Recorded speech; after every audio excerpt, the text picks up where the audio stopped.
오늘 저희들에게 주신 하나님의 말씀 다니엘서 12장 1절에서 3절의 말씀 의지하고 영원토록 별이 되리라, 이런 제목의 말씀을 전합니다. 별을 노래한 시인이라는 시인이 있습니다. 한국 사람이 가장 좋아하는 시인이라고 하는데 윤동주 시인을 일컫는 말입니다. 그가 썼던 시집이 죽은 다음에 발간이 되었습니다. 유고 시집이라고 하죠. 그 시집의 제목이 하늘과 바람과 별과 시, 이런 제목으로 되었습니다. 그 제목이 벌써 별이 들어가지요. 유명한 시가 있습니다. 별 해는 밤이라고.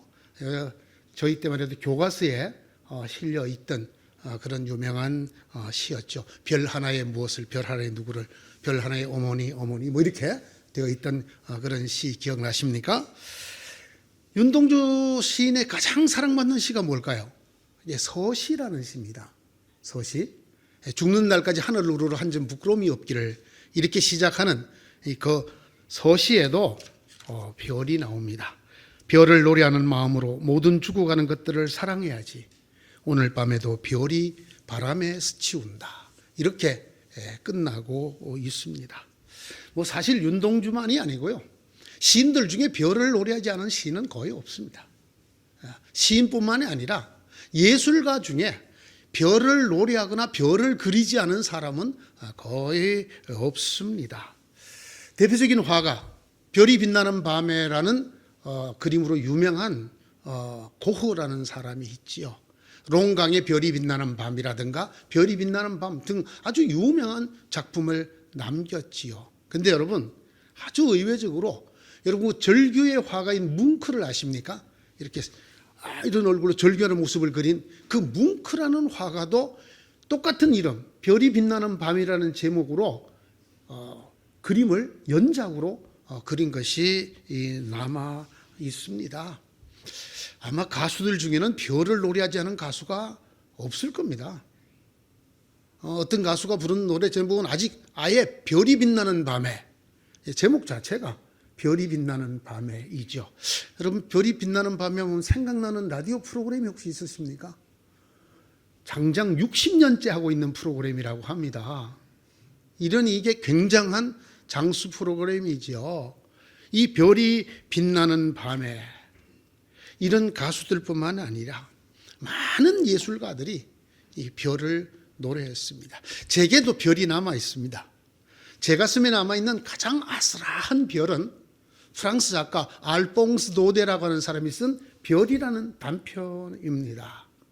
양치기 소년과 그 집주인 딸의 하룻밤 이야기를 썼던 그 알퐁스 도데의 별이 제 가슴에 가장 아슬하게 남아있는 별입니다. 그런가 하면 제가 정말 좋아하는 시가 있습니다. 그것은 신석정이라는 선생님께서 쓰신 들길에 서서라는 시인데, 그 시가 이렇게 끝나기 때문에 제가 그것을 좋아합니다. 뼈에 저리도록 생활은 슬퍼도 좋다. 저문 들길에 서서 푸른 별을 바라보자. 푸른 별을 바라보는 것은 하늘 아래 사는 거룩한 나의 일과이거니. 옛 시인들은 참 생활이 어려웠지요. 그래도 이렇게 노래합니다. 생활은 뼈에 저리도록 슬퍼도 좋다. 저문 들길에 서서 푸른 별을 바라보자. 그 별을 바라보는 것이 이 땅에 태어난 우리의 거룩한 일과이거니, 이렇게 노래를 했습니다. 이런 예술가들뿐만이 아니고요. 고대인들은 이 별을 매우 신성하게 여겼습니다. 왜냐하면 그들은 별이야말로 인간과 나라의 운명과 역사를 좌우한다고 믿었기 때문입니다.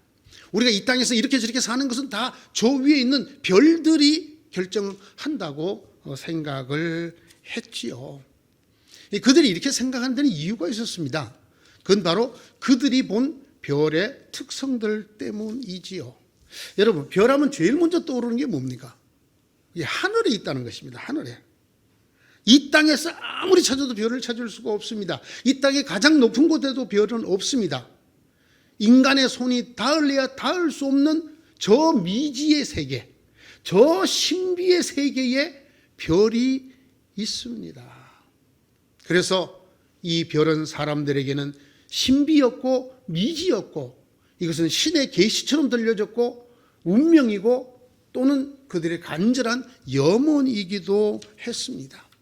인간이 별에게 할 수 있는 일, 그거는 이렇게 올려다보는 것, 쳐다보는 것 외에는 할 것이 없는 그런 존재였습니다. 별이 언제 나타나죠? 밤에 나타나죠. 밤의 특징이 뭡니까? 캄캄해요. 이 땅에 모이던 만물들이 저녁이 되면 어둠 속으로 다 스며듭니다. 사라집니다. 보이지 않습니다. 그런데 그때에 별이 나타납니다. 별은 어두움에 절대로 점령당하는 법이 없습니다. 이 세상 만물들이 어두움에 점령을 당할 때에도 별은 어두움에 점령당하지 않습니다. 아니, 점령을 당하는 것은 고사하고 밤이 어두울수록, 칠흑같이 어두울수록 별이 더 초롱초롱하게 빛납니다. 어느 해인가요? 옛날에 이 등화관제 훈련이 있었던 때가 있었습니다. 밤에 불을 다 끄고 훈련하는, 그때 제가 깜짝 놀랐습니다. 제가 그때 서울 구이동이라는 곳에 살고 있었는데 그때 쳐다본 하늘에 어머, 서울에도 별이 이렇게 많구나. 왜요? 주변에 불을 다 끄고 캄캄해지니까 별이 많았습니다. 여러분, 해변에 왜 그렇게 별이 많이 보이죠? 캄캄하기 때문에 그렇습니다. 별은 어두움에 정복되는 것이 아니라 어두움을 정복하는 것입니다. 어두울수록 빛나는 것이 이 신비한 별입니다. 1000년 전에도 북극성이 있었을까요? 없었을까요? 10,000년 전에는? 100년 전에는? 있었죠. 권사님 아기 때는? 권사님 시집갈 때는? 지금은? 이게 별의 세 번째 특징이에요. 병이 장구하다는 것입니다. 변하지 않아요. 몇만 년 그대로 있습니다. 우리는 기껏 100년을 살지 못한, 그런데 그 별은 수만 년, 수백만 년 그곳에서 때가 되면 나타나 우리를 비추고 있습니다. 그뿐만 아닙니다. 별은 너무나 멀리 있습니다. 얼마나 멀리 있을까요? 여러분, 이 빛의 속도, 빛이 1초에 지구를 몇 바퀴 반이나 돈다 그러죠? 이 빛의 속도로 1년을 다니는 것을 1광년이라고 합니다. 빛이 1년 달리는 속도, 거리. 빛이 1년 달리는 거리를 1광년이라고 하는데요. 북극성이 몇 광년쯤에 떨어져 있을까요? 여러분, 지금 우리가 보고 있는 별들의 500만 광년, 5억 광년, 빛의 속도로 5억 년을 달려가야 있는 곳에서 빛나고 있다라는 것입니다. 이렇게 어마어마하게 먼 곳에서 어디까지 비춰요? 우리가 있는 이곳까지 비추는 것이 별입니다. 이런 별의 특성들 때문에 고대인들은 별을 정말 신성하게 여겼어요. 동경하기도 했고 숭배하기도 했습니다. 그들은 별 속에서 이 우주가 우리에게 보내는 어떤 계시를 읽으려고 했어요. 그리고 그것을 통해서 우리 이 짧게 살다 죽는 인간들과 나라의 운명을 점치려고 했습니다. 때로는 그 별에게 우리의 염원을 담아서 빌기도 했습니다. 이 고대만이 아니에요. 제가 조사를 해보니까 별을 좋아하는 것은 고대인들만이 아니고 지금도 똑같아요. 여러분, 나라를 나타내는 국기 아시죠? 우리나라 국기는 세계에서 아주 특별한 유일한 국기입니다. 천지의 이치를 담은, 이 음양오행을 담은 것이 국기로 되어 있어요. 건리, 감곤, 그죠? 그 다음에 여러분, 이 태극이 그려져 있는. 그런데 여러분, 대부분의 국기에 별이 들어있어요.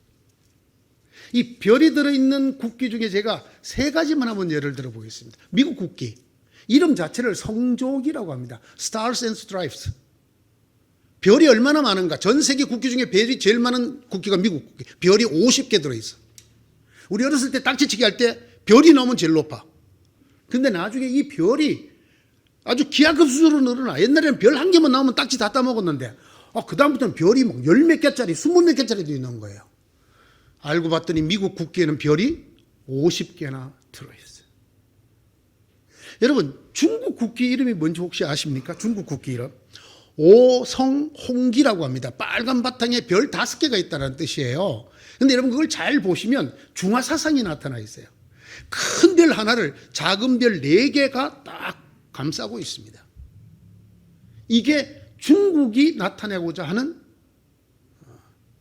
자기들의 정체성이에요.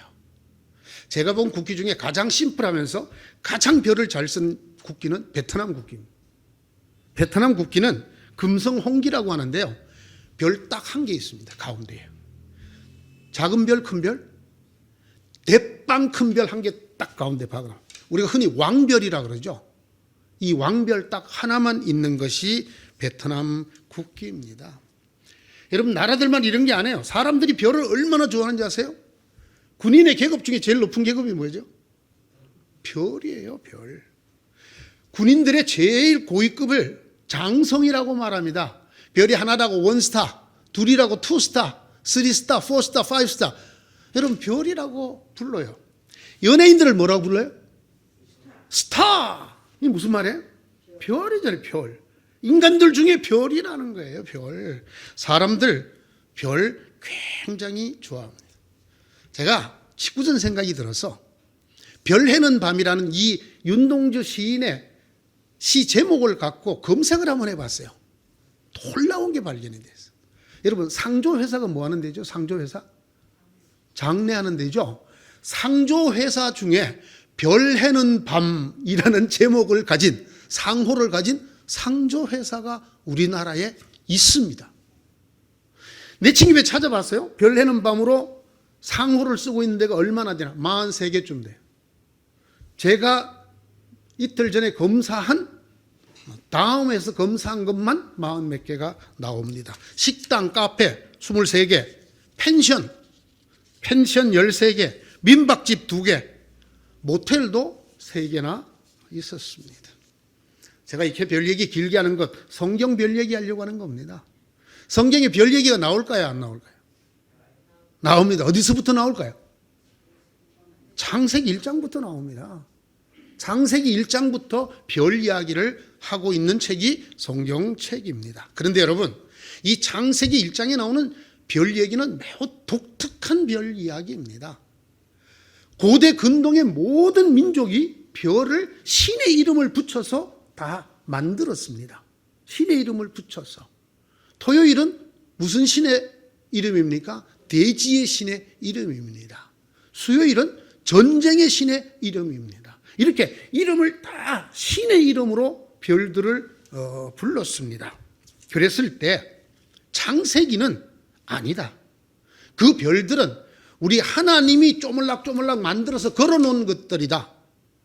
신이 아니라 피조물이다. 이렇게 선언을 합니다. 여러분, 창세기 1장 14절부터 19절을 보시길 바랍니다. 거기에 큰 광명, 작은 광명. 여러분, 사실 그게 고대 별들을 가리키는 신의 이름들이었어요. 그리고 별들을 뭐라고 만들었을까? 하나님이 만들어서 궁창에 걸어놨다. 이렇게 설명을 하고 있는 매우 독특한 별 이야기로 시작하는 것이 창세기입니다. 오늘 읽은 이 하나님의 말씀, 다니엘서 12장 3절에도 별 얘기가 나옵니다. 그렇습니까? 지혜 있는 사람은 하늘의 밝은 빛처럼 빛날 것이요, 많은 사람을 옳은 길로 인도한 사람은 별처럼 영원히 빛날 것이다. 제가 본 성경의 별 얘기 중에 가장 아름다운 별 얘기가 바로 이 다니엘 12장 3절입니다. 무슨 뜻입니까? 우리가 100년도 못 사는 우리가 별이 될 것이라는 것입니다. 고대로부터 지금까지 모든 사람들이 우러러보고 신성시하고 그곳에서 인간과 역사의 운명을 점치려고 했던, 또 누구나 되고 싶어하는, 우러러보는 사람들에게 쓰여졌던 그 별이라는 말을 누구에게 쓰고 있나요? 우리들에게 쓰고 있습니다.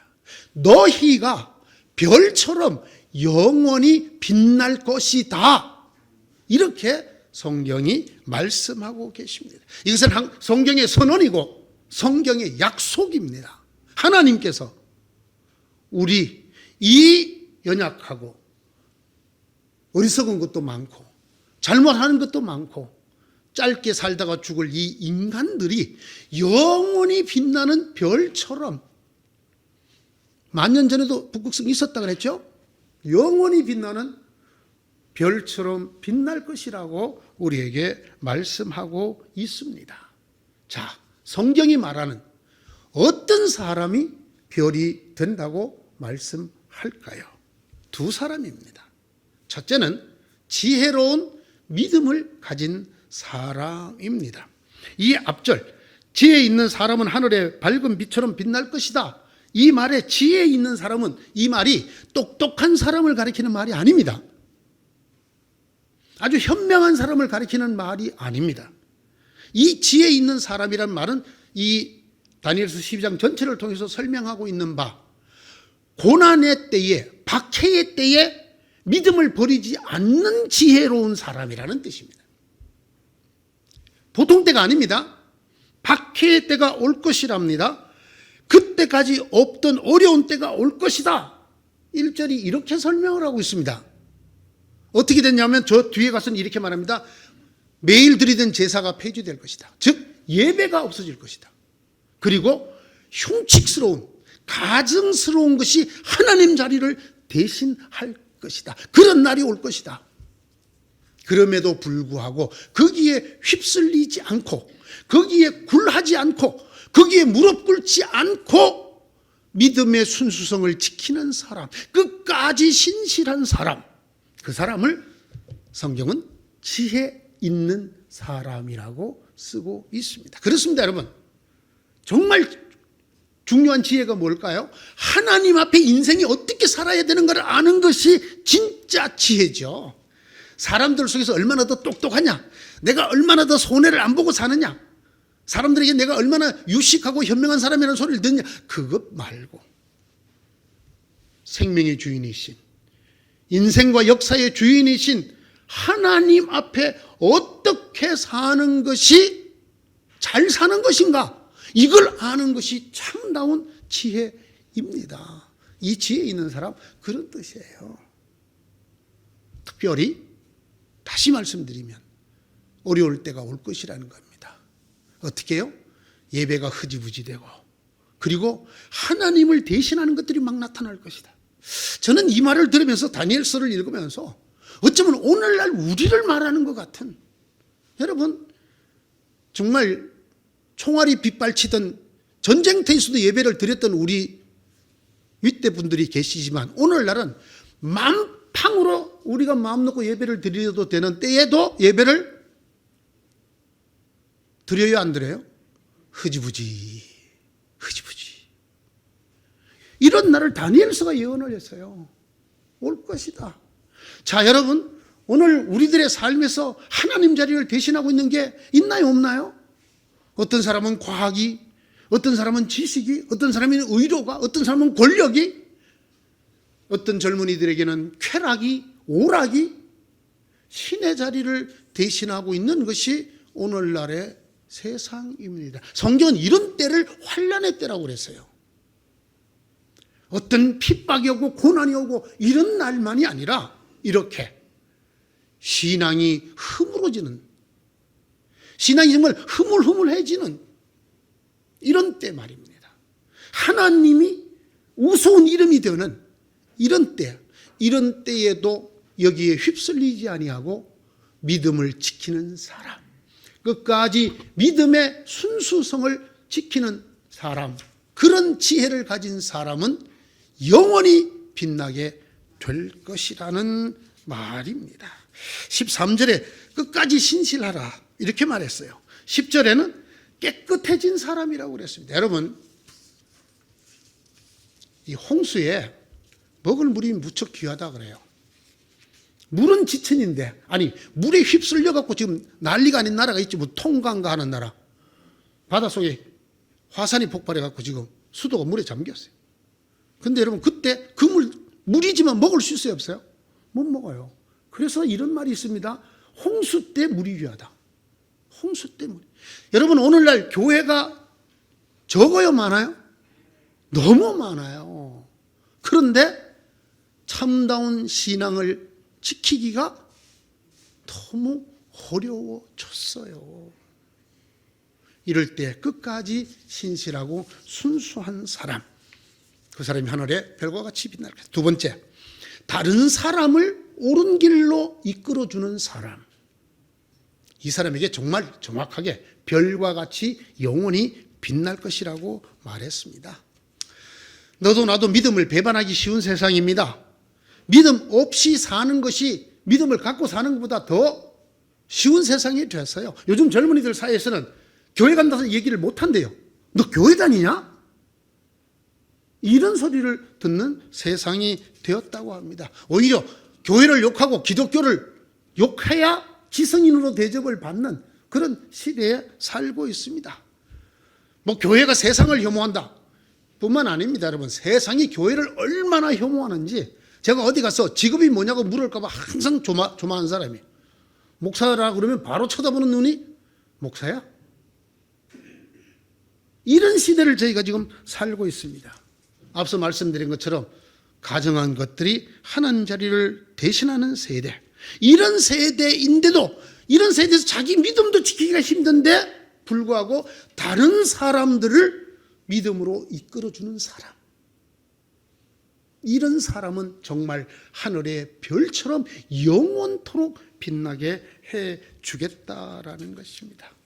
성경이 이런 시대를 예언한 것은 신약 성경 디모데 후서에 나옵니다. 3장 1절에서 5절에요. 사람들이 자기를 사랑하며, 정말 끔찍하게 자기를 사랑합니다. 부모도 없고 자식도 없고 남편도 없고 아내도 없고, 자기를 사랑합니다. 돈을 사랑하며, 더 말할 게 없죠. 뽐내며 교만하며 하나님을 모독하며 부모에게 순종하지 아니하며 감사할 줄 모르며 불경설이며 무정하며 원한을 풀지 아니하며 비방하며 절제가 없으며 난폭하며 선을 좋아하지 아니하며 배신하며 무모하며 자만하며 하나님보다 쾌락을 더 사랑하며 겉으로는 경건하게 보이나 경건함의 능력은 부인하는 때가 올 것이다. 다니엘도 이런 때를 예언했습니다. 이럴 때에, 자기의 믿음을 지키기도 힘든 이럴 때에 다른 사람을 믿음으로 이끌어 주는 사람, 그런 사람은 하늘의 별처럼 빛날 것이라고 합니다. 여러분, 대한민국의 국력이 어느 정도일까요? 대한민국의 국력, 나라의 힘이 어느 정도일 것 같아요? 미국과 비교하면 우리나라에 딱 배가 되는 국력을 가진 나라가 독일이라고 합니다. 그런데 그 독일보다 배의 힘을 가진 나라가 일본이라고 합니다. 일본보다 2배 이상의 힘을 가진 나라가 미국이라고. 전 유럽을 다 합쳐도 미국과 겨눌 수 있을까 말까라고 합니다. 저는 이 미국이 어마어마한 힘을 가졌다는 데 주목하는 것이 아니라 한국이 그래도 독일의 절반의 국력을 가졌다는 데 저는 깜짝 놀랐습니다. 우리나라를 돌아보십시오. 얼마나 작은 나라입니까? 분단된 조그만 나라입니다. 그렇죠? 중국의 어떤 한 성보다도 아마 적을지도 모르겠어요. 이런 나라입니다. 우리가 전쟁으로 말미암아 초토화된 지가 몇 년 지났습니까? 이제 겨우 70년 지났습니다. 그렇죠? 전 세계에서 제일 못 사는 나라 밑에서 30번째를 차지하던 나라였습니다. 몇 년 전에? 70년 전에. 예?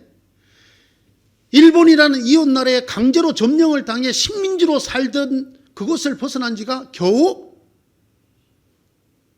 80년이 아직 안 됐습니다. 이런 나라가 독일의 절반 가는 국력을 이 짧은 시간에 이 작은 나라가 갖게 되었다는 것, 저는 이게 엄청나게 놀라운 일이었습니다. 어떻게 이렇게 됐을까? 그러다가 제가 우연히 이런 기사를 보게 되었습니다. 지금 전 세계에서 선교사를 제일 많이 내보낸 나라가 어느 나라일까요? 미국입니다. 두 번째는 한국입니다. 여러분, 미국의 절반의 힘을 갖고 있다는 일본이 아니에요. 일본의 절반의 힘을 갖고 있다는 독일이 아니에요. 그 독일의 절반밖에 힘을 갖고 있지 않다는 대한민국, 이 작은 나라가 전 세계에 선교사를 미국 다음으로 많이 내보내는 나라입니다. 제 머릿속에 전기불이 번쩍 들어왔어요. 이것은 우연이 아니다. 미국이 저렇게 잘 사는 것도, 이 조그만 분단국가 한국이 세계적인 나라가 되는 것도 선교사를 내보낸 일과 과연 관계가 있을까 없을까? 저는 바로 이 다니엘서 12장 3절이 떠올랐습니다. 많은 사람을 옳은 길로 돌아오게 하는 사람은 하늘의 별과 같이 영원토록 빛날 것이다. 이건 하나님이 주신 것이다. 우리가, 이 어렵고 힘든 우리가, 이 작은 교회들이 전 세계에 복음을 전하겠다고, 그 사람들로 하여금 생명의 길로 돌아오게 하겠다고 선교사를 내보내고, IMF 때도 교회가 선교비를 너무 많이 내보낸다고 정부가 다 뭐라고 얘기할 정도로 열심히 선교사를 후원했습니다. 저도 그 사람 중에 한 사람이었지요. 그 후원을 받던. 여러분, 한국이 이렇게 된 거, 정치인들이 정치를 잘해서, 동의하시는 분 계십니까? 경제인들이 사업을 잘해서, 과학자들이 연구를 잘해서 맞을 수 있습니다. 그러나 저는 이렇게 생각합니다. 길을 쓰고 이 땅에 어둠에 있는 사람들에게 하나님께 돌아오게 하려고 많은 사람을 옳은 길로 돌아오게 하려고 했기 때문이라고 저는 생각을 합니다. 왜냐하면 하나님의 말씀이 그렇기 때문입니다. 많은 사람을 옳은 길로 인도한 사람은 별처럼 영원히 빛날 것이다. 미국이 왕별이라면 우리는 그 옆에 있는 좀 작은 별일지도 모르겠어요. 그러나 여러분, 대한민국이 선교사 내보내는 두 번째 나라라는 것 기억하십시오. 여러분에게 적용을 해보고 싶습니다. 먼저 어떤 세대, 어떤 시대가 되더라도 여러분 믿음의 순수를 잃지 마십시오. 우리에게 오는 박해는 예수 믿는다고 총칼로 찔러 죽이고 화형하고 짐승우리에 집어 던지는 그런 박해만이 아닙니다. 오히려 이 땅에 다른 것들을 하나님보다 더 중요하게 여기게 만들고, 네 자신을 중요하게 여기라, 돈을 사랑하여라, 쾌락을 사랑하여라, 즐기라 인생을. 그런 노래를 부른 가수도 있죠. 아모르 파티라고. 인생이 하나님 말고 다른 것으로 이렇게 가르치는 이 세대에서 믿음을 지키시기 바랍니다. 그러면 저와 여러분처럼 별 볼 일 없는 인생들이 뭐가 된다고요? 별이 될 것입니다. 한 가지 더.